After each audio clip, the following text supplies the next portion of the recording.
தூண்களில்லா வானம், குர்ஆன் மற்றும் நேரம். அஸ்ஸலாமு அலைக்கும் வரஹ்மத்துல்லாஹி வபரகாத்துஹு.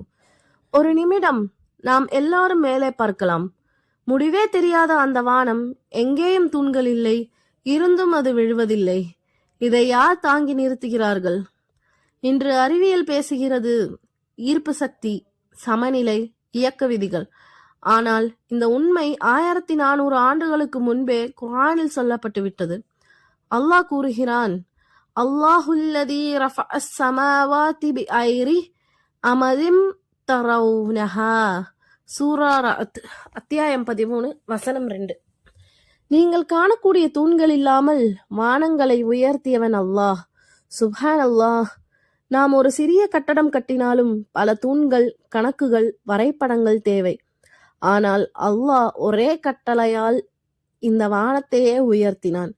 இத்தோடு நிற்கவில்லை. சூரியன் ஒரு வினாடியும் தாமதமில்லாமல் உதயமாகிறது. சந்திரன் தன் பாதையை ஒருபோதும் தவறுவதில்லை. நட்சத்திரங்கள் ஒவ்வொன்றும் தன் எல்லைக்குள். இதையும் குர்ஆன் சொல்கிறது. வஷ்ஷம்சு தஜ்ரீ லிமுஸ்தகர்ரம் லஹா. யாசீன் அத்தியாயம் 36 வசனம் 38. சூரியன் தன் நிர்ணயிக்கப்பட்ட நேரம் வரை பயணம் செய்கிறது. இங்கேதான் குர்ஆன் மற்றும் நேரம் ஒன்றாக சந்திக்கின்றன. நேரம் யாருக்காகவும் காத்திருக்காது, யாரையும் தள்ளி போடாது. அதே நேரம் அல்லாஹ் நிர்ணயித்த எல்லையை ஒருபோதும் மீறுவதில்லை. வானத்திற்கே ஒரு நேரம், சூரியனுக்கே ஒரு நேரம். அப்படியானால் நமக்கும் ஒரு நேரம் இருக்கிறதே. நாம் சுவாசிக்கும் ஒவ்வொரு வினாடியும் ஒரு அமானத், திரும்ப வராத பொக்கிஷம்.